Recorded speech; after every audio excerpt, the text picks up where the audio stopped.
Bom dia a todos, sejam todos bem-vindos. Antes de darmos início ao estudo desta manhã, pedimos por favor que desliguem os seus celulares ou coloquem no modo silencioso. Muito obrigado.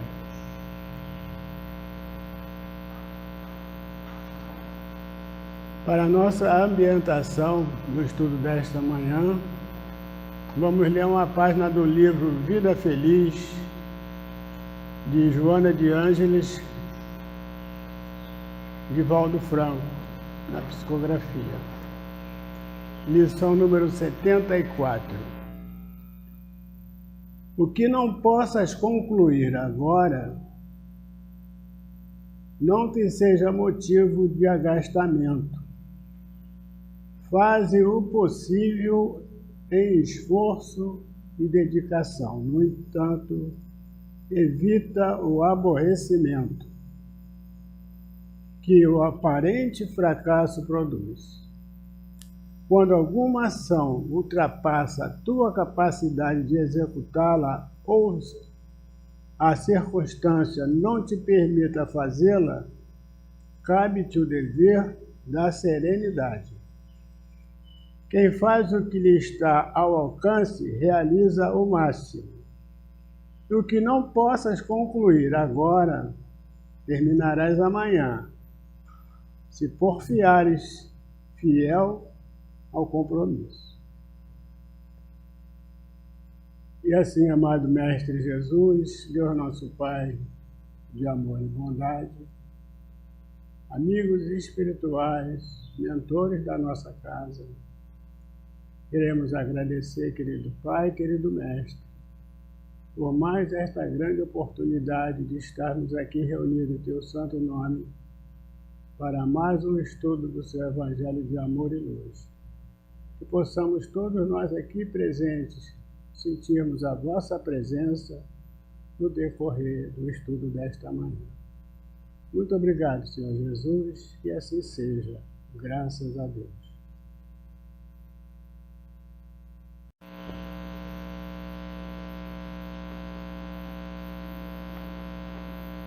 Para o nosso estudo desta manhã, vamos apresentar a nossa irmã Cláudia Janaína, trabalhadora da nossa casa.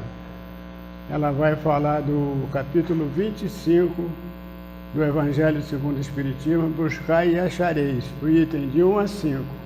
Ajuda-te que o céu te ajudará. Com os senhores e senhoras, nossa irmã Cláudia. Bom dia a todos. Essa manhã de friozinho tá boa pra gente ficar junto e com Jesus. Fica muito melhor, né? Então, eu ganhei a tarefa de falar com vocês sobre esse capítulo maravilhoso, né, que começa com esse título, Buscai e achareis. Ajuda-te a ti mesmo que o céu te ajudará. Por que será o que Jesus quis dizer com esta frase? Ajuda-te a ti mesmo que o céu te ajudará. Está aqui no Evangelho segundo o Espiritismo, capítulo 25, e a gente vai começar a ler o item 1. Pedi e se vos dará, buscai e achareis, batei a porta e se vos abrirá. Porquanto quem pede, recebe, e quem procura, acha, e aquele que bata a porta se abrirá. Começa com ações. Mas o que nós estamos pedindo? O que nós estamos buscando? E o que nós estamos e onde nós estamos batendo? Porque ele começa com 3 ações. Nessa passagem evangélica que está em Mateus. Aí no segundo parágrafo, após essas ações de bater, de buscar e de abrir, vamos ver o que diz Mateus aqui. Qual o homem que dentre vós que dá uma pedra ao filho que lhe pede pão? Ou se pedir um peixe, dar-lhe-á uma serpente? Ora, se sendo maus como sois, sabeis dar boas coisas aos vossos filhos, não é lógico que, com mais forte razão, vosso Pai que está nos céus dê os bens verdadeiros aos que lhes pedirem? Está lá em Mateus, capítulo 7, versículo de 7 a 11. Ele chama a nossa atenção aqui, Mateus, dizendo que nós, como pais aqui na terra, ainda imbuídos de muita imperfeição, quando um filho pede comida, ou pede algum agrado, ou pede algum carinho, ou pede alguma atenção, a gente dá, mesmo aquele filho sendo um filho difícil, um pouco mais rebelde, não aceitando algumas coisas, seguindo por caminhos tortos. Nós não viramos as costas, ele não pede pão e a gente dá pedra, então se vira com essa pedra aí. Nós ainda imperfeitos. Imagina Deus, esse Pai amoroso que é, com todos nós, que Ele conhece nossas imperfeições, nos criou, sabe do que somos capazes, sabe aonde podemos chegar. Nós vamos pedir, nós vamos bater, nós vamos buscar e Ele vai dar pedra? Desta passagem evangélica, destacamos as 3 ações que eu falei para vocês, né? Ela tem a ação de pedir, buscar e bater, que apresentam como respostas: a gente pede para obter alguma coisa, a gente busca para achar alguma coisa, e a gente bate em algum lugar para que esse lugar se abra, uma porta para ela se abrir. E não é à toa, essas 2 ações vêm depois de pedir, que exigem esforços individuais. A gente pede, mas precisa de esforços individuais, que é buscar e bater. A gente não pode só pedir e ficar esperando, né? Então ele dá mais ações para a gente fazer. Assim, não basta pedir, né? Nós temos que buscar, bater a porta, ou seja, temos que fazer a nossa parte. Com essas palavras, Jesus estimulou o que em nós? A orar. Confiar em Deus e na certeza que Ele não deixará de atender nossas necessidades materiais ou espirituais, desde que façamos a nossa parte. Muitos de nós, às vezes achamos, equivocadamente, né, que Deus tudo fará para nós, sem os nossos esforços, sem a nossa vontade. Ele é Pai, se eu pedir aqui com fé, Ele vai fazer, porque eu quero muito isso. Muitos de nós, às vezes, se equivocam. Demonstramos assim que não compreendemos as promessas do Evangelho. Quais são as promessas do Evangelho? Que a razão de pedir, tornar essa convivência harmoniosa com Deus, com Jesus, não transformá-la em petitória. Só pedir, pedir, pedir, pedir. Que essa relação com Deus é uma relação muito maior do que só isso. Não é só pedir e informar a Deus que a gente necessita de algo. E nem tampouco lembrar para Ele que Ele esqueceu de dar alguma coisa para a gente. Até porque Deus sabe de tudo ao nosso respeito. A gente pensou e já sabe. Aí continua o item 2 desta forma. Do ponto de vista terreno, a máxima buscai e achareis é análoga, ou seja, semelhante a esta outra. Ajuda-te a ti mesmo, que o céu te ajudará. Eu sempre que eu passo nesse capítulo, eu não esqueço de lembrar que é ajuda-te a ti mesmo. Muitas das vezes a gente quer que todo mundo ajude a gente. A gente quer que alguém faça alguma coisa por nós para que nós possamos sair daquele problema. Só que a gente esquece que está dito aqui, ó, ajuda-te a ti mesmo. Vamos sair, vamos nos mexer, vamos nos ajudar. Que a partir dessa passagem, a gente pode concluir com certeza de que Deus conhece todas as nossas necessidades. Ele prevê e provê como for necessário para nós. Mas o homem, né, nós ainda, nem sempre sabemos contentar com o que temos. Com isso, a gente acaba nos tornando infelizes por conta própria. Porque a gente não se ajuda. Aí muitos problemas se acumulam, a gente só sabe pedir, mas a gente não transforma as ações de buscar, de bater. A gente só quer que venha até nós. Então ele diz assim, ajuda-te a ti mesmo que o céu te ajudará. E o princípio é o princípio da lei de trabalho e, por conseguinte, da lei do progresso. Porquanto o progresso é filho do trabalho, visto que este põe em ação as forças da inteligência. O pensamento, ajuda-te a ti mesmo que o céu te ajudará, apoia-se nos 3 pilares que nos convidam a nos relacionar com Deus, em que somos donos das nossas ações para sermos ajudados. Feita a nossa parte, o Pai fará dele. O pedir não tem o objetivo de informar a Deus os nossos problemas e as nossas necessidades, mas sim de colocarmos uma posição de humildade, de fé, para podermos perceber e aceitar os benefícios que serão enviados por Deus. Muitas das vezes a gente pede, mas o que a gente está pedindo não vai ser legal para a gente naquele momento. Nós achamos que vai, mas Deus, que conhece tudo, sabe que não vai.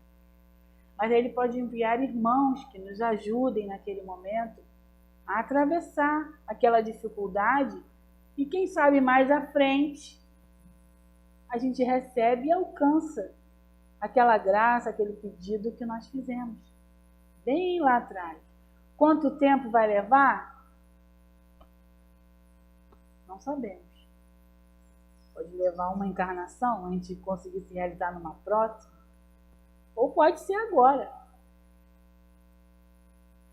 Em todos os estados, né, a nossa angústia física e espiritual, quando a gente está muito angustiado, pode ser fisicamente, espiritualmente, a gente acaba procurando desesperadamente por Deus. Sempre busca o Pai. Logo, o pedir e obter é reconfortante, porque toda vez que estamos com um problema, o que mais queremos é alguém para nos ajudar. E com esta esperança, procuramos o tão almejado auxílio do Pai, que envia sempre, vamos dizer assim, um anjo amigo que esteja com a gente, do nosso lado. Pode ter um amigo encarnado, um colega de trabalho, um parente, que faça a gente aliviar o que nós estamos sentindo. Esse mês do Setembro Amarelo, ele é um mês que a gente, ainda na Terra, precisamos ter um mês para que nos alertemos de que pessoas precisam de ajuda. Pessoas estão esperando ajuda, elas ainda não entenderam que precisa de ações para conseguir aquela ajuda. E muitas vezes, em desespero, elas não pedem, sofrem caladas. E a gente ainda precisa de ter um movimento que, graças a Deus, cresce bastante, chamado Setembro Amarelo, que leva essa ajuda a essas angústias físicas e espirituais que muitas pessoas esperam. Aí continua assim, ó, o próximo parágrafo. Na infância da humanidade, o homem só aplica a inteligência à caça do alimento, dos meios de se preservar das intempéries e de se defender dos seus inimigos. Ele fala da infância da humanidade, lá na parte do homem primitivo, como a gente ainda estava ainda crescendo, evoluindo aos pouquinhos, a gente era o quê? Era se alimentar e se abrigar. A gente tinha só esses instintos na gente, né? E ele continua assim, ó: Deus, porém, lhe deu o mais que outorgou, do que outorgou ao animal, o desejo incessante do melhor. E é esse desejo que o impele à pesquisa dos meios de melhorar a sua posição, que o leva às descobertas, às invenções, ao aperfeiçoamento da ciência, porquanto é a ciência que lhe proporciona o que lhe falta. Deu a gente essa inteligência de querer melhorar. Ora, eu estou com frio, eu consigo construir um agasalho, um abrigo, uma casa. Posso plantar, posso pensar em coisas científicas sobre a natureza, sobre o universo. Deu a gente essa inteligência para a gente se melhorar intelectualmente. E aí ele continua dizendo assim, ó: pelas suas pesquisas, ou seja, pesquisando, buscando, aprendendo, né? Tá usando a inteligência para isso. A inteligência se lhe engrandece, o moral se lhe depura. A gente cresce intelectualmente e a gente vai depurando a moral pelo convívio social. Porque se a gente não viver socialmente, nós não temos essa perspectiva do outro, do que o outro precisa. Jesus nos ensinava, quando assim se referia, que devemos nos esforçar em busca do que necessitamos, uma vez que a ajuda de Deus só ocorre para quem trabalha e se empenha na procura do desejado. Temos que nos empenhar. Embora Deus saiba do que precisamos e nos auxilie sempre, a nossa ligação com Ele é necessária para que possamos agir com mais confiança e equilíbrio, garantindo-nos o sucesso do trabalho. Na questão 658 do Livro dos Espíritos, Allan Kardec pergunta: agrada a Deus a prece? E os Espíritos respondem: a prece é sempre agradável a Deus, quando pelo coração, pois para Ele a intenção é tudo. Então, quando a gente não consegue ajuda, e a gente está buscando Deus nessa ajuda, por que não orar? Por que não fazer uma prece por mim, por nós, por cada um de vocês? Essa é a ajuda-te a ti mesmo.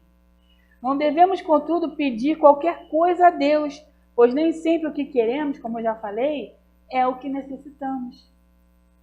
A razão e a inteligência nos foram concedidas pela providência divina para nos auxiliar a agir com calma e bom senso. Ao definirmos o que realmente devemos pedir a Deus, lembremos sempre que Deus ampara a todos. A todos. Não fiquemos com medo, achando que estamos sendo ignorados. Não estamos. Aí continua assim o parágrafo. As necessidades do corpo sucedem às do espírito. Depois do alimento material, precisa ele do alimento espiritual. É assim que o homem passa da selvageria à civilização. Passamos de homens primitivos a homens civilizados. Porque a gente começa a não só procurar caçar alimentos para mim, mas para um coletivo. Eu posso plantar e vai ter muito mais para todos. Podemos criar mais coisas juntos. A caminhada e os passos para esta evolução de trabalho, esta busca incessante, é de cada um. É de cada um. Porque fica por nossa conta. Porque é preciso que a gente faça esforços para alcançar o que nós mais desejamos nessa vida. Principalmente os consolos da alma. Aquelas doenças, aqueles problemas invisíveis que muitas pessoas não enxergam. É preciso nós sabermos que se busca, o que nós estamos buscando, né? E por qual porta desejamos entrar. Nossa vontade é o que nos conduzirá aonde queremos chegar. Ninguém aqui, eu acredito que ninguém aqui procure de livre e espontânea vontade o caminho, a busca do sofrimento. Alguém aqui procura? Hoje eu estou com vontade de sofrer. Ninguém busca isso de livre e espontânea vontade. Pelo contrário, a nossa vida resume-se na constante busca de quê? Ser feliz, da felicidade. Não é isso que nós procuramos? Se sofremos e não queremos sofrer, precisamos buscar a causa do sofrimento para podermos evitá-lo. Muitas das vezes a gente senta com o sofrimento do lado, não buscamos a causa dele. Por quê que está aqui do meu lado? O sofrimento não é outra coisa senão a consequência imediata de uma atitude que nós tomamos errada, pode ser, equivocada, seja na vida agora, seja na vida anterior. E para evitar cairmos nestas mesmas atitudes, devemos buscar nosso vínculo com quem? O Criador, o Pai lindo que nós temos, Deus. E por meio de quê? Da prece.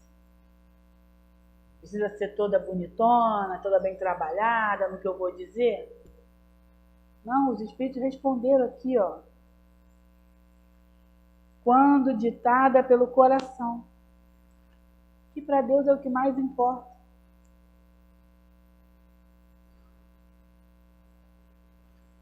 Não podemos a gente chegar à solução dos nossos problemas esperando que os outros resolvam ele. Nós temos que procurar dentro de nós a solução desse problema. E depende de cada um de nós sempre. Não depende do outro, não depende da casa espírita, não depende do ambiente, depende de nós. Aí vamos lá. Continuando o parágrafo. Mas bem pouca coisa é, imperceptível mesmo, em grande número deles o progresso que cada um realiza individualmente no curso da vida. Como poderia então progredir a humanidade sem a persistência e a resistência da alma? Se nós fôssemos, não acreditássemos, né? Não tivéssemos a convicção e a certeza de uma outra vida, como é que a gente poderia saber se a gente foi bem nessa? Se a gente melhorou? Mas se a gente não conseguiu nessa ter uma vida que fosse o bastante para toda a nossa existência. Por exemplo, uma criança que desencarna muito cedo. Só mesmo a explicação de uma nova existência para continuar o que começou com uma existência curta. Ele ficaria assim, poxa, para ele deu 80 anos, 90 anos, e para essa criança 2 anos. Que justiça é essa? Continuando. Se as almas se fossem todos os dias para não mais voltarem, a humanidade se renovaria incessantemente com os elementos primitivos, tendo de fazer de tudo, de aprender tudo. Se morreu, acabou. Se toda vez que nasce uma pessoa, cria-se ali naquele momento, eu fui criada para essa existência. Vivi a minha existência, terminou. Então vai ter uma outra, todo dia nasce alguém. Como? Como explicar? A gente ter dons, habilidades para certas coisas. As pessoas têm dom da costura, eu acho lindo. Senta numa máquina, costura, faz um bordado. Nunca teve uma aula daquilo. Um pedreiro levanta um muro com uma perfeição. Aprendeu como? Aprendeu vendo meu pai, só vendo o pai. Se a gente, toda a nossa existência, a gente aprende um pouquinho, eu tenho certeza que nessa existência eu vou levar alguma coisa melhorzinha para a próxima. Alguma coisa que eu aprendi para a próxima. Como entender uma criança de 3 anos que toca um piano sem nunca ter estudado piano? Então a gente tem isso. Ele diz aqui, não tem como, se a gente começa primitivo, se a gente morreu, quando a gente voltar tem que ser primitivo, se a gente não tem resistência.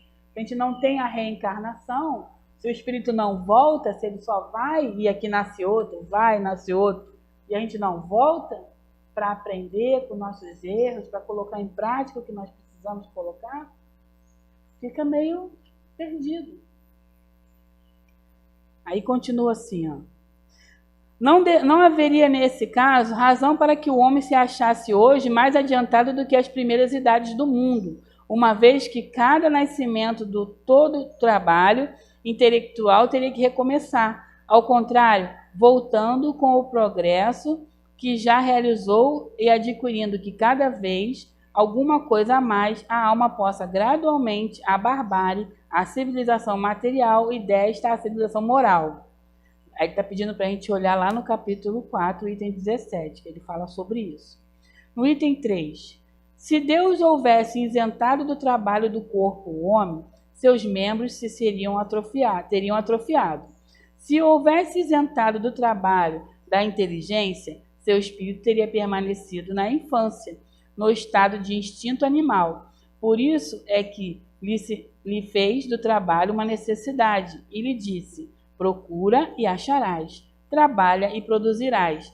Desta maneira serás filho das tuas obras, terás delas o mérito e serás recompensado de acordo com o que hajas feito. Me fez lembrar um desenho um desenho da Disney, que a humanidade poluiu todo o planeta. Eles construíram naves espaciais e foram todos morar nessa nave. Só que lá tudo era tecnológico. O homem não precisava andar, não precisava trabalhar, tudo ele pedia com o olhar, falava. E a humanidade lá no espaço, o espaço não tem gravidade, todo mundo engordou muito. Quando eles tiveram que voltar à Terra, eles não conseguiam andar, porque estavam muito pesadinhos para andar aqui na nossa gravidade. Então eles não tinham trabalho lá. Então por isso que a lei do trabalho ela é boa, porque ela coloca a nossa mente para funcionar, coloca o nosso corpo, que é um mecanismo para a gente, né, viver aqui nesse planeta, nossa existência, coloca para a gente cuidar dele, não ter doença e poder trabalhar também, né? Aí tem uma passagem que narra que um sábio caminhava com os discípulos por uma estrada tortuosa, quando encontraram um homem piedoso que, ajoelhado, rogava a Deus que o auxiliasse a tirar um carro do atoleiro. Todos olharam o devoto, sensibilizaram-se e prosseguiram. Ninguém ajudou aquele homem. Alguns quilômetros à frente, havia um outro homem que tinha igualmente o carro atolado no lodaçal. Este, porém, esbravejava, reclamando, mas tentava com todo o empenho liberar o veículo. Comovido, o sábio propôs aos discípulos retirar o transporte do atoleiro. Após os agradecimentos, o viajante se foi feliz. Os aprendizes, surpresos, indagaram ao mestre: Senhor, o primeiro homem orava, era piedoso e não o ajudamos. Este que era rebelde e até praguejava, recebeu nosso apoio. Por quê? Sem perturbar-se, o nobre professor respondeu: aquele que orava aguardava que Deus viesse fazer a tarefa que a ele competia. O outro, embora desesperado por ignorância, empenhava-se e merecendo o auxílio. Muitos de nós costumamos agir como o primeiro viajante. Ora, diante das dificuldades que nos aparecem, parece que não tem solução, a gente se acomoda esperando que Deus faça a nossa parte. Não basta só pedir ajuda, é preciso buscar conforme diz o ensinamento de Jesus. Buscai e achareis, batei e abrir-se-vos-á. Devemos, portanto, fazer nossa parte, que Deus nos ajudará no que estiver ao alcance de nós para receber. Aí o item 4 continua assim. Em virtude desse princípio, é que os espíritos não acorrem a poupar o homem do trabalho das pesquisas, trazendo-lhes já feitas e prontas a ser utilizadas, descobertas e invenções, de modo a não ter ele mais do que tomar o que lhe ponham nas mãos, sem o incômodo sequer de baixar-se para apanhar, nem mesmo de pensar. A espiritualidade, ela tem toda a inteligência lá. Uma vez eu ouvi uma palestra do palestrante espírita, Haroldo Dutra, que ele diz o seguinte: Jesus, ele é um espírito tão evoluído, que ele anota 10 em tudo. 10 em aritmética, 10 em matemática, 10 em português. E assim é a espiritualidade superior. Eles tiram notas altas nas ciências, nas filosofias, na matemática, e eles sabem tudo, têm todo o conhecimento. Mas para nós aqui encarnados, temos o quê? Que buscar esse conhecimento. Então, temos aquele soprozinho de ajuda para que a gente vá lá e pesquise, ache a cura de uma doença. Que a gente saiba que uma plantinha com outra plantinha vai nascer essa plantinha e vai ajudar a humanidade, ou vai ficar mais bonito num jardim. Eles têm todo o conhecimento, mas para nós aqui, nós temos ainda que agir com o trabalho. Aí continua assim: ao contrário, né? Já foi esse? É. Ao contrário, voltando com o progresso que já realizou e adquirindo. Não, eu já falei isso. Ah, obrigada. Vamos lá. Se assim fosse, o mais preguiçoso poderia enriquecer-se e o mais ignorante tornar-se sábio à custa de nada, e ambos se atribuírem ao mérito do que não fizeram. Não, os espíritos não vêm isentar o homem da lei de trabalho, vêm unicamente mostrar-lhe a meta que lhe cumpre atingir e o caminho que a ela conduz, dizendo-lhe: anda e chegarás, toparás com pedras, olha e afastas tu mesmo. Nós te daremos a força necessária se a quiseres empregar.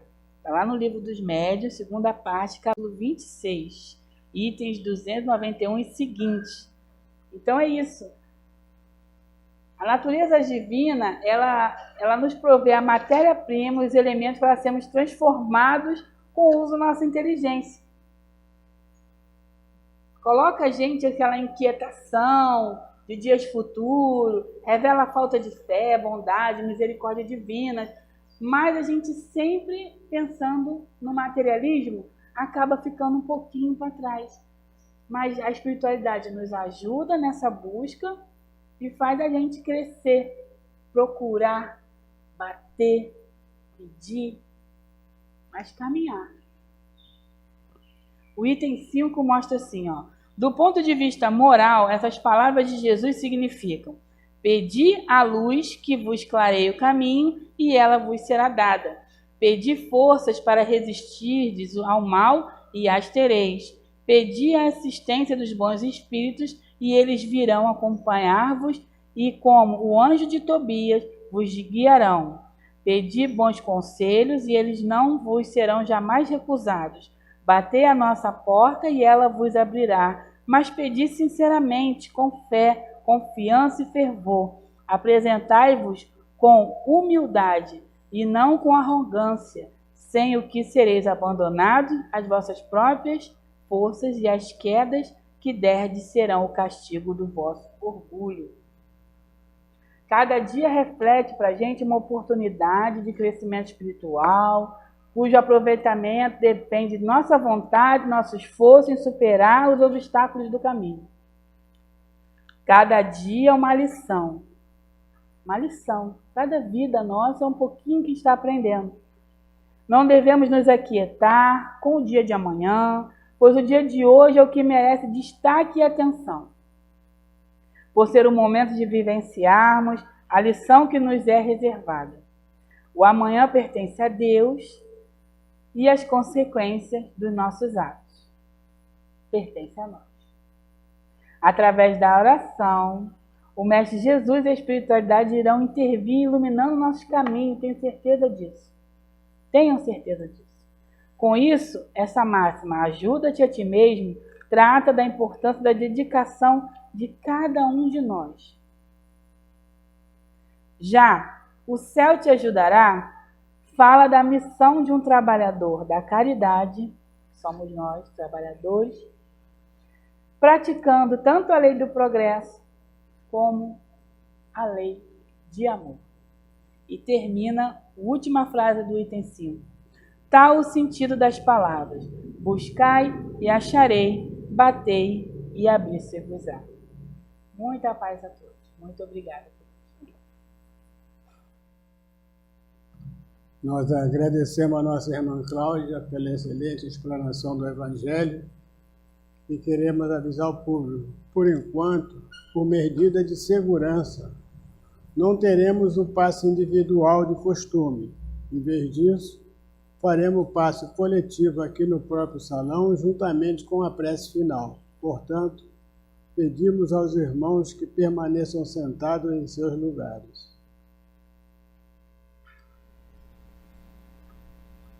Vamos fechar nossos olhos e irradiar uma energia maravilhosa para todos nós nesta manhã. Que ela se eleve, Senhor, de tudo o que aproveitamos nesta manhã maravilhosa.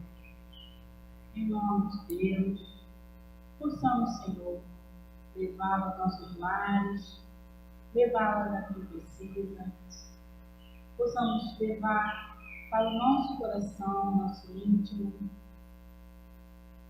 que os mentores espirituais desta casa nos acompanhem, nos orientem sempre, nunca desistam de nós, e que Deus, esse Pai maravilhoso, que conhece todas as nossas necessidades, conhece nossas aflições, conhece o que pedimos, sabe que somos filhos ainda, precisando de conselho, precisando de ser amparados.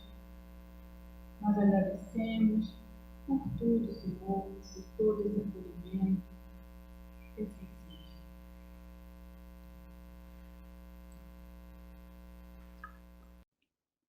Centro Espírita Luz e Caridade de Santa Cruz.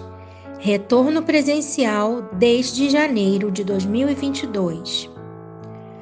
As nossas reuniões públicas de quinta-feira, às 9h30, e sexta-feira, às 20 horas, retornaram presencialmente nos dias 6 e 7 de janeiro de 2022, seguindo os protocolos sanitários e conforme a capacidade de espaço, mantendo-se o devido distanciamento. Não é mais obrigatório o uso de máscara, sendo opcional. Não deverão comparecer pessoas com febre ou quaisquer sintomas de resfriado ou gripe. Sugerimos que as pessoas levem suas garrafinhas de água. Não está havendo evangelização infantil nesses dias, devendo as crianças ficarem sentadas junto com seus responsáveis. Estudos 2022, presenciais ou online. Inscrições pelo formulário. Estudo sistematizado da doutrina espírita, a partir dos 22 anos. Presencial, aos sábados, das 16h30 às 18 horas. Iniciou-se em 5 de fevereiro de 2022. Online, às segundas e quartas quintas-feiras, das 20 às 21 horas, iniciou-se em 10 de fevereiro de 2022. Evangelização Espírita da Juventude, dos 13 aos 21 anos. Presencial, aos domingos, das 10 às 11h30. Iniciou-se em 6 de fevereiro de 2022.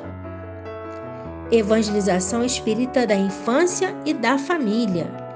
Presencial, para crianças de 3 a 12 anos, pais e responsáveis. Aos domingos, das 10 às 11h30. Iniciou-se em 6 de março de 2022. Ama o teu próximo como a ti mesmo. Jesus. Está em Mateus, capítulo 22, versículo 39. Vacinar-se é um ato de amor ao próximo e a si mesmo. Vacine-se. Centro Espírita Luz e Caridade de Santa Cruz, Rua General Olímpio, 607, Santa Cruz, Rio de Janeiro, RJ.